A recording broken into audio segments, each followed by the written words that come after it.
يناله التقوى منكم. الله أكبر الله أكبر لا إله إلا الله والله أكبر الله أكبر ولله الحمد. الله أكبر الله أكبر لا إله إلا الله والله أكبر الله أكبر ولله الحمد. الله أكبر الله أكبر لا إله إلا الله والله أكبر الله أكبر ولله الحمد.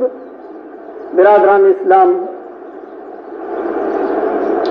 मुसलमाने जे लाइ ईद अज़हा ख़ुशी जो ॿियो वॾो त्योहार आहे. हज़रत मोहम्मद सल्लल्लाहु अलैहि वसल्लम इरशाद फरमायो, अल्लाह तबारक व तआला हर उम्मत जे लाइ, हर क़ौम जे लाइ ख़ुशीअ जा कुझु ॾींहं मुक़ररु कये. ऐं मुसलमान जे लाइ अल्लाह तबारक व तआला ख़ुशीअ जा ॿ ॾींहं, ख़ुशियुनि जूं ॿ ईदूं मुक़ररु कये. हिकिड़ी ईद फितर आहे ऐं ॿी ईद अज़हा आहे. ईद फितर उन ईद जो नालो आहे जेको मुसलमान हिकिड़ो महीनो अल्लाह तबारक व तआला जे हुक्म जे मुताबिक़, अल्लाह तबारक व तआला जी रज़ा जे उसूल जे राह रोज़ा रखी करे महीनो गुज़रण जे बाद खुले मैदान में जमा थी करे अल्लाह तबारक व तआला जी बारगाह में अल्लाह तबारक व तआला जो शुक्र अदा कयूं था.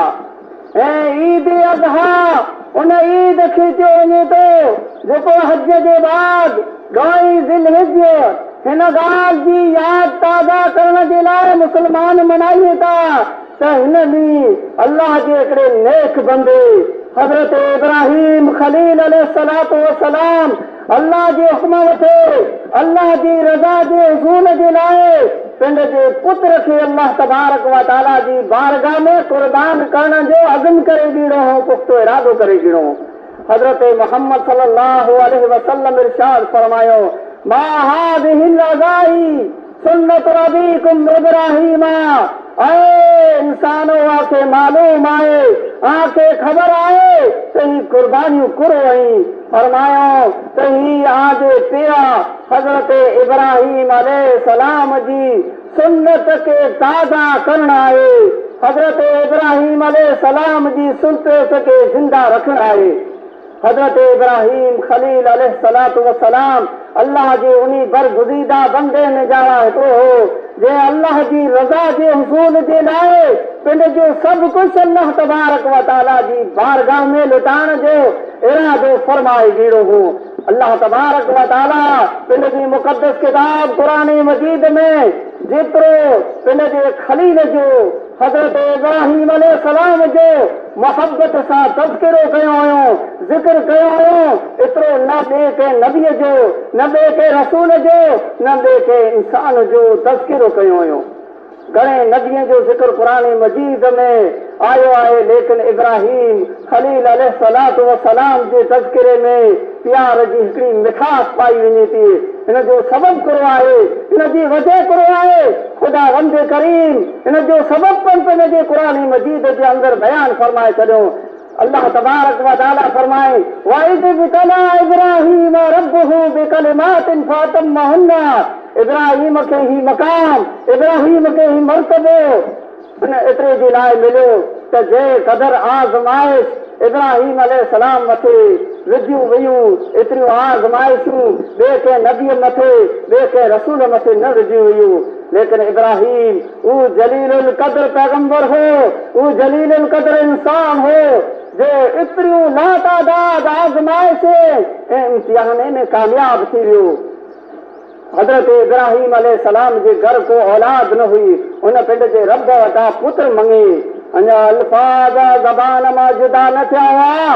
अल्लाह तबारक व तआला हज़रत इब्राहीम अलैहिस्सलाम खे पुत्र जी ख़ुशख़बरी अता करे छॾे.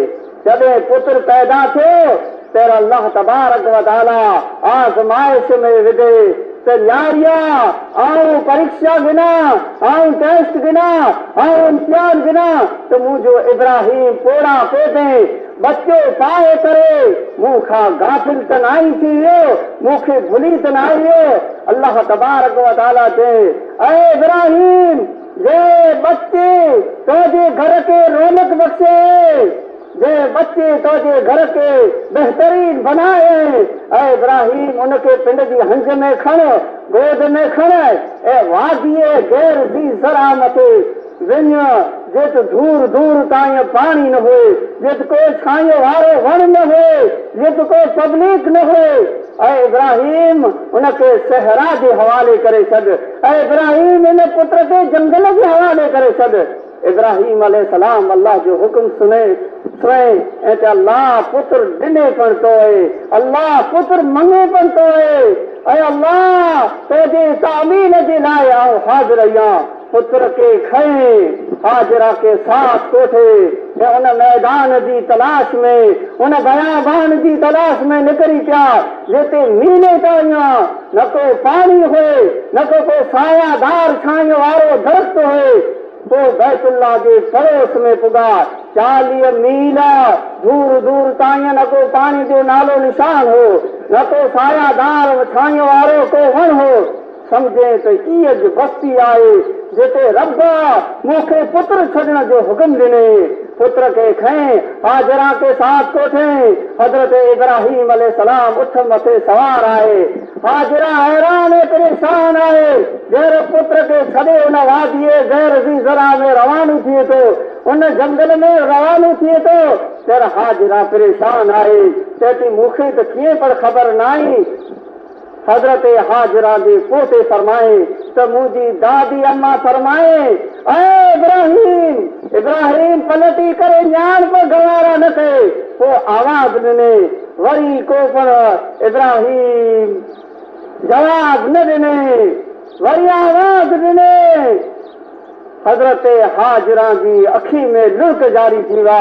इब्राहिम, जेकॾहिं को ग़लती मूं वटां थी वई त इन ग़लती जी सज़ा मुंहिंजे नन्हे इस्माइल खे करे थी ॾियां ॾिए थो। मूंखे चओ।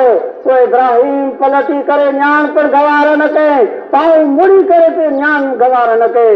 हज़रत हाजिरा जे दिलि में आयो त अल्लाह जो ई हुक्म आहे। हज़रत इब्राहिम न तो कुझु त न कुझु पुत्र खे रेत मथे लिटाए करे, रेतीअ मथे जंगल में लिटाए करे इब्राहिम जे नकाब के थामे इब्राहिम जो पिण जी मर्ज़ी जो छॾे करे वञे थो, या अल्लाह जे हुक्म सां अर्श वारे जे हुक्म सां छॾे करे वञे थो। हाय हाय, इब्राहिम जी अखी में लुड़का। हाजिरा जी तरफ़ यारे फरमाए, हाजिरा पिंड जी लखते जिगर खे, पिंड जी नूर नज़र खे पिंड जी मर्ज़ीअ सां सहरा जे हवाले करे, जंगल जे हवाले करे केरु वेंदो? मूंखे अल्लाह तबारक व तआला हुकुम ॾिने, रब जे हुक्म सां छॾे करे हिन जंगल में आके वञा थो। खलील जे बाद, इब्राहिम जे बाद हज़रत हाजिरा जवाब ॾे थी, ऐं इब्राहिम, जेकॾहिं अल्लाह जो हुक्म आहे त पोइ हुअण जी ज़रूरत न आहे। जे रब पोड़ा पे औलाद अता कए, उ रब हिन बच्चे खे हिन जंगल में बचाइण पर मथे पर क़ादिर आहे। उ अल्लाह तबारक व तआला हिन बच्चे खे बचाए लाहींदो। ऐं इब्राहिम तूं हलियो वञ। इब्राहिम हलियो वियो। मां पलटई आई, बच्चो उन जी वजह सां रोई रहियो आहे, पिण जूं खड़ियूं रगड़े रहियो आहे। दूध सुकी चुको आहे, पाणी ख़तम थी चुको आहे, पाणी जो किस्म नालो न आहे। मां बच्चे खे ज़मीन मथे लिटाए ऐं भागे करे दौड़ी करे सफ़ा मथे चढ़ी त शायदि दूर किथे पाणी नज़र अची वञे, लेकिन पाणी नज़र न आयो। पोइ वरी मां भॼी करे इस्माइल वटि आ वई, दौड़ी करे सफ़ा मथां इस्माइल वटि आई। चए इस्माइल खे को जानवर न खणी वञे, इस्माइल खे को दरिंदो न खाई वञे। वरी इस्माइल वटि आ वई, वरी बच्चे खे एड़िया रगड़ंदे ॾिठे, वरी भॻी यानी दौड़ई कोहे मरवा मथे पुॻी। पोइ पर पाणी नज़र न आयो।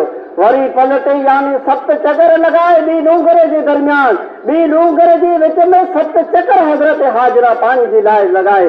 सरवरे कायनात हज़रत मोहम्मद सल्लल्लाहु अलैहि वसल्लम फरमायो, आखिरी मर्तबा आखिरी फेरा मां जो चेहरो आसमान जी तरफ उठो ऐं अल्लाह जे कदे औलाद पुत्र ॾियणो हो त अहिड़ी तरह मां को गवारा नथी करे सघे त हुनजो पुत्र खोड़ियूं रगड़े रगड़े करे पाणीअ जी वजह सां हिन दुनिया मां रुख़सत थी वञे, पाणीअ जी वजह सां मरी वञे, को मां अल्लाह बर्दाश्त नथी करे सघे त पंहिंजे तड़पंदड़ पुत्र खे न्यारे अल्लाह बचपन में तो हिन मथे घणा इम्तिहान विधे।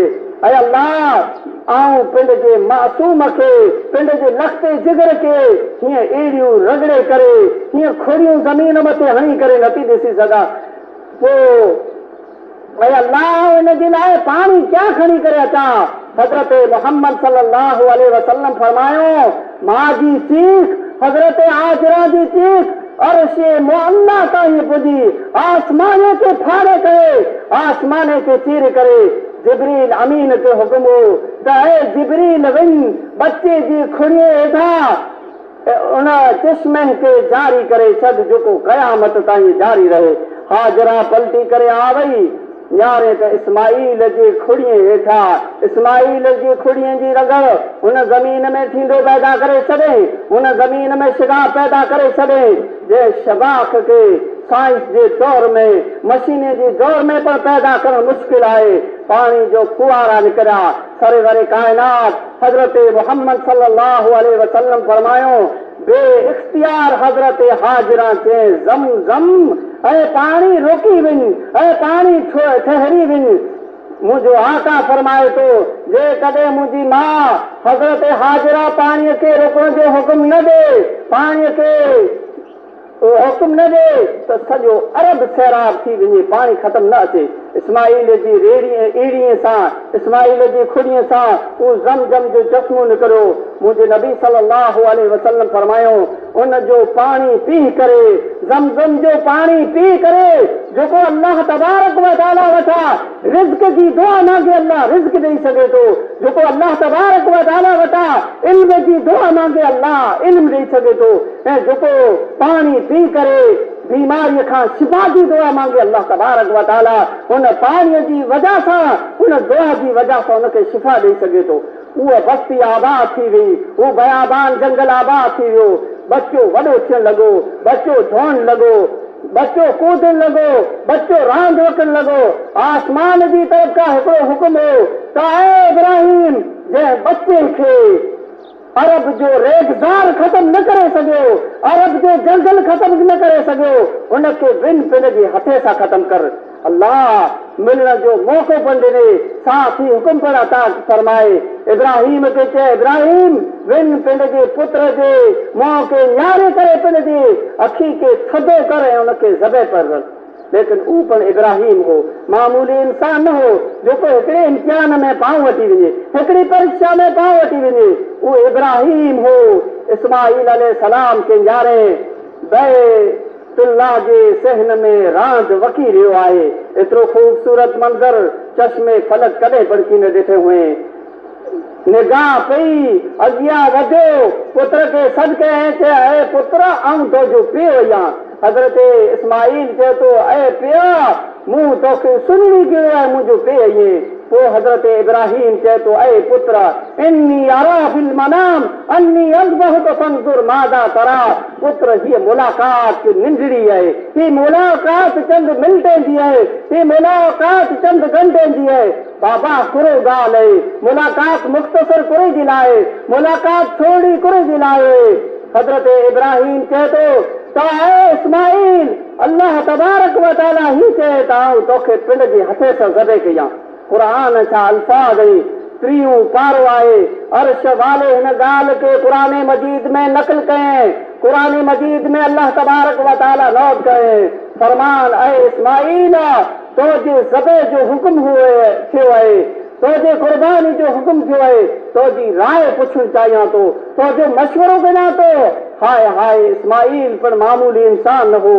इस्माईल अलैहिस्सलाम पैगंबर जो पुत्र हो ऐं पंहिंजपण पैगंबर हो ऐं आख़िरी पैगंबर हज़रत मोहम्मद सल्लल्लाहु अलैहि वसल्लम जो ॾाॾो हो इस्माईल, यानी हज़रत इस्माईल जी औलाद मां हज़रत मोहम्मद सल्लल्लाहु अलैहि वसल्लम हज़रत इस्माइल चए थो ताए इब्राहिम क़ुरान जा अल्फाज़ आई या अबत फल मा तुमर सतजिदुनी इंशाअल्लाहु मिन साबिरीन। बाबा रब जो हुक्म अल्लाह जो हुक्म ऐं मूंखां मशवरो ऐं हाजिरा जो पुत्र आहियां ऐं तुंहिंजो पुत्र आहियां इफ अल मा तो पर पुछने जी ज़रूरत नाहे जवाब ॾियण जी ज़रूरत नाहे पुछण जी ज़रूरत नाहे छुरी हथ में गिन मुंहिंजे कंध मथे फेर मुंहिंजी गर्दन मथे फेर मुंहिंजी पेशानीअ में मुंहिंजे निलाड़ मथे सर पणकी न पवंदा सतजिदुनी इंशाअल्लाहु मिन साबिरीन इंशाअल्लाह मूंखे सब्र करण वारनि में ॾिसने फलम्मा अस्लमा वतल्लहु लिलजबीन वनादैनाहु अन या इब्राहीम क़द सद्दक़्ता रुया इन्ना कज़ालिक नज़्ज़िल मुहसिनीन। पुत्र खे खणी करे इब्राहीम अॻियां अॻियां निकिरियो छुरी हथ में थामे पुत्र पुठियां कटण जे लाइ ऐं पे अॻियां ज़बे करण जे लाइ आसमान अहिड़ो मंज़र कॾहिं पणकी न ॾिठो हुए। मोमिनो अॼु पंहिंजी जानवर जी कुर्बानी करण जे वक़्तु ही मंज़र साम्हूं रखो त अॻियां अॻियां पे ऐं पुठियां पुठियां पुत्र आहे बकरो नाई घेटो नाई बल्कि अॻिलो तो पुत्र आहे हिकिड़ो ज पुत्र आहे बुढ़ापे जी कमाई आहे घर जी रौनक आहे कटण जे लाइ हली रहियो आहे पेट काटण जे लाइ ज़बे करण जे लाइ ऐं पुत्र ज़बे थियण जे लाइ वञी रहियो आहे। शैतान मिलियो कि इस्माइल केॾा वञे पियो। इस्माइल जवाब ॾिने त तोखे ख़बर न आहे तोखे मालूम न आहे त अल्लाह जी राह में कटण जे लाइ अल्लाह जी राह में क़ुर्बान थियण जे लाइ वञी रहियो या चई त पुत पे एतिरो वॾो ज़ालिम जेको तोखे पंहिंजे हथे सां ज़बे करे तोखे पंहिंजे हथे सां तोखे क़ुर्बान करे चई मलून दूर थी वञ कंकर उठाए ते मलून दूर थी वञ पे पंहिंजी मर्ज़ी सां मूंखे ज़बे करणु नथो गिनी वञे कोठे वञे बल्कि हीअ अल्लाह तबारक व तआला जो हुक्म आहे टे फेरा गुमराह करे थो वतल्लहु लिलजबीन लिटाए त पेशानी जे बल लिटाए यानी ऊंधे मुंहुं लिटाए जानवर के पास ज़बे कयूं था त सीधो लिटायूं था सबब कुरो आहे वजह कुरो आहे ऊंधो मुंहुं लिटाइण जी। हज़रत इस्माइल के इब्राहिम ऊंधे मुंहुं कुरे जे लिटाए हिन जो सबब मुफ़स्सिरीन लिखे था त इब्राहिम इस्माइल खे जंहिं लिटाइण लॻो पहिरियों इस्माइल चई बाबा मुंहिंजी हिकिड़ी ख़्वाहिश आहे पे कपण लॻो त न ॼाणे नन्हे इस्माइल जे मुंहं सां कुरो अखर निकिरे चई बाबा मुंहिंजी हिकिड़ी ख़्वाहिश आहे चई पुत्र तुंहिंजी कुरो ख़्वाहिश आहे चई बाबा ख़्वाहिश इहा आहे त ज़बे करण जे वक़्तु मूंखे सीधो न लिटाइजा बल्कि ऊंधो लिटाइजा कुरे जे लाइ त तूं पीउ आहीं ऐं पुत्र आहियां गर्दन मथे छुरी हले ऐं मुंहिंजी पेशानीअ मथे सर पए ऐं आजो हथ रखण लॻे ऐं आसमान वारो नाराज़ थी वञे मूंखे ऊंधे मुंहुं लिटाइजा तां त छुरीअ जी तेज़ीअ में को पण कमी न अचे तूं मुंहिंजे चहिरे मथे तुंहिंजी नज़र पइज न ऐं तूं सुर्ख रूह थी वञे ऐं आसमान वारो अल्लाह तबारक व तआला राज़ी थी वञे। आसमान वारो ॾिसी रहियो आहे इब्राहिम अलैहिस्सलाम छुरी फेरे पर आसमान वारे चई इब्राहिम तूं यार त सही हेठि केरु आहे। इब्राहिम यारे त इस्माइल खिली रहियो आहे ऐं दुंबो कटियो पियो आहे ज़बे थियो पियो आहे जा तूं इम्तिहान में कामयाब थी वएं तुंहिंजे इम्तिहान जो बदिलो कोन मिलियो बदिलो ई मिलियो त जेसि ताईं हज़रत मुहम्मद सल्लल्लाहु अलैहि वसल्लम जी उम्मत जो हिकिड़ो शख़्स पण बाक़ी रहंदो तेसि ताईं तुंहिंजी सुन्नत खे तुंहिंजी यादि खे ताज़ा कंदो रहंदो। अॼु पाण हिन सुन्नत खे ताज़ा करण जे लाइ पंहिंजी रब जी बारगाह में हाज़िर थिया आहियूं। नमाज़ जे बाद पाण कुर्बानियूं कंदासूं ऐं पंहिंजे हथ सां पंहिंजे जानवर खे जर पाण ज़बे कयूं पहिरां पाण में दिल में ही ख़्वाहिश होनी खपे ही तमन्ना होनी खपे त अल्लाह अॼु त तो माल जी कुर्बानी गिड़े जेकॾहिं जान जी कुर्बानी गिड़ने औलाद जी कुर्बानी जी ज़रूरत पवंदी त अल्लाह जान जी औलाद जी कुर्बानी ॾियण जे लाइ तयार आहियूं। जे हिन ख़्वाहिश सां जे हिन तमन्ना सां कुर्बानी कई उनजी त कुर्बानी क़ाबिल क़बूल आहे ऐं जंहिं गोश्त खाधे जे लाइ रियाकारीअ जे लाइ ॾेखारे जे लाइ पंहिंजी कारीगरीअ खे ॾेखारण जे लाइ क़ुर्बानी कई तो क़ुरान वाले अल्लाह तबारक व तआला के लन यनालल्लाह लुहूमुहा वला दिमाउहा वलाकिन यनालुहु तक़वा मिनकुम। सो आजे कुर्बानी जो खून अल्लाह वटि नथो हुजे, आजे कुर्बानी जो गोश्त अल्लाह जी बारगाह में नथो हुजे। अल्लाह तबारक व तआला आजे दिल जी नियत के कबूल करे तो के नियत सां कुर्बानी कया आया, पिंड जी नियत के दुरुस्त कयो, पिंड जी नियत के सही कयो ऐं पुख्तो इरादो कयो त अल्लाह ही माल ॾिने पण तो जी राह में लुटाए रहिया आहियूं, कुर्बान करे रहिया आहियूं। ऐं अल्लाह जेकॾहिं वक़्तु आयो ज़रूरत पई त अल्लाह जान जी कुर्बानी पण असीं ॾियण जे लाइ तयार आहियूं। अल्लाह तबारक व तआला वटि दुआ आहे त अल्लाह तबारक व तआला पांखे सही नियत सां कुर्बानी करण जी तौफ़ीक़ अता फरमाए। अल्लाह तबारक व तआला पंहिंजी कुर्बानी खे क़बूल करे। आमीन सुम्मा आमीन।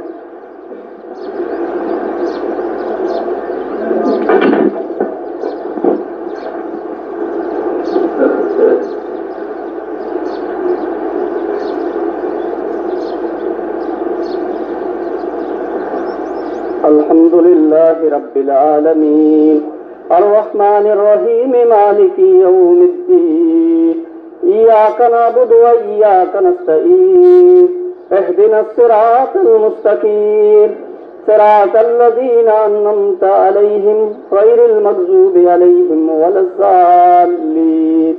आमीन। अल्लाहुम्मा सल्लि अला मुहम्मद व अला आलि मुहम्मद कमा सल्लैता अला इब्राहीम व अला आलि इब्राहीम इन्नका हमीदुम मजीद। अल्लाहुम्मा बारिक अला मुहम्मद व अला आलि मुहम्मद कमा बारकता अला इब्राहीम व अला आलि इब्राहीम इन्नका हमीदुम मजीद। रब्बना आतिना फिद दुनिया हसनतन व फिल आखिरति हसनतन व क़िना अज़ाबन्नार। रब्बना ज़लमना अनफुसना व इल्लम तग़फिर लना व तरहमना लनकूनन्न मिनल खासिरीन। ला इलाहा इल्ला अंत सुब्हानक इन्नी कुन्तु मिनज़ ज़ालिमीन। कुल अल्लाहुम्मा मालिकल मुल्क तु'तिल मुल्क मन तशाअ व तंज़िउल मुल्क मिम्मन तशाअ व तुइज़्ज़ु मन तशाअ व तुज़िल्लु मन तशाअ बियदिकल खैर इन्नका अला कुल्लि शैइन क़दीर। तूलिजुल लैला फिन नहारि व तूलिजुन नहारा फिल लैल व तुखरिजुल हय्य मिनल मय्यिति व तुखरिजुल मय्यिता मिनल हय्यि व तर्ज़ुक़ु मन तशाअ बिग़ैरि हिसाब। अल्लाहुम्मा इन्नी अऊज़ु बिका मिन जहदिल बला। अल्लाहुम्मा इन्नी अऊज़ु बिका मिन जहदिल बला व दरकिश शिका व सूइल क़ज़ा व शमाततिल अअदा। अल्लाहुम्मा इन्नी अऊज़ु बिका मिन जहदिल बला व दरकिश शिका व सूइल क़ज़ा व शमाततिल अअदा। ऐ इलाहुल आलमीन असीं तुझा गुनहगार बाना तुझी बारगाह में आया आहियूं। ऐ अल्लाह तुझी बारगाह में आया आहियूं। अल्लाह असांजी गुनाह के माफ़ फरमा। ऐ अल्लाह असांजी गुनाह के दरगुदर फरमा। ऐ अल्लाह असांजी औलाद खे नेक बना। ऐ अल्लाह असांजी औलाद खे हया वारा बना। ऐ अल्लाह असांजी औलाद खे नमाज़ी बना। ऐ अल्लाह असांजी औलाद खे नेक बना। ऐ अल्लाह असांजे जवाने के नेक बना। ऐ अल्लाह असांजे जवाने में इस्माइल जहिड़ो जज़्बो पैदा कर। ऐ अल्लाह असांजी पोड़े में इब्राहिम खलील अलैहिस्सलातु वस्सलाम जहिड़ो जज़्बो पैदा कर। ऐ अल्लाह असांजी माए में हज़रत हाजिरा जहिड़ो जज़्बो पैदा कर। ऐ अल्लाह असांजी कुर्बानी के कबूल फरमाए। ऐ अल्लाह असांजी कुर्बानी के कबूल फरमाए। ऐ अल्लाह असांजी कुर्बानी के कबूल फरमाए। ऐ अल्लाह असांखे ख़ालिस दिल सां कुर्बानी करण जी तौफ़ीक़ अता फरमाए। अल्लाह तोखे राज़ी करण जे लाइ कुर्बानी करण जी तौफ़ीक़ अता फरमाए। ऐ अल्लाह मुसलमान दुनिया भर में परेशान ऐं बेबस ऐं बेकस ऐं मज़लूम ऐं अल्लाह उन जी मदद फरमाए। ऐ अल्लाह फ़लस्तीन जी मुसलमान जी मदद फरमाए। ऐ अल्लाह शाम जे मुसलमान जी मदद फरमाए। ऐ अल्लाह हिंदुस्तान जे मुसलमान जी मदद फरमाए। ऐ अल्लाह बर्मा जे मुसलमाने जी मदद फरमाए। ऐ अल्लाह दुनिया भर में जिते पर मुसलमान परेशान है अल्लाह उन्हीं जी परेशानी की दूर कर। ऐ अल्लाह असा के नेक बनाए, अल्लाह असा के इबादत गुजार बनाए। ऐ अल्लाह असा जी खताए की असा जी गुनाहे की ईअं धोई विझ जीअं सफ़ेद कपिड़ो मैल सां धोयो वञे थो, जीअं सफ़ेद कपिड़ो मैल सां साफ़ कयो वञे थो। ऐ अल्लाह असांजी दिली खे साफ़ कर। ऐ अल्लाह असांजी दिली में ईमान इस्लाम जो वलवलो पैदा कर। ऐ अल्लाह असांजी कुर्बानी खे क़बूल फरमाए। ऐ अल्लाह असांजी जारीअ ते ईमान इस्लाम ते जार मारे ते असांजो ख़ात्मो ईमान इस्लाम मथे कर। रब्बना तक़ब्बल मिन्ना इन्नका अंतस समीउल अलीम व तुब अलैना इन्नका अंतत तव्वाबुर रहीम। सुब्हान रब्बिका रब्बिल इज्जति अम्मा यसिफून व सलामुन अलल मुरसलीन वल्हम्दुलिल्लाहि रब्बिल आलमीन।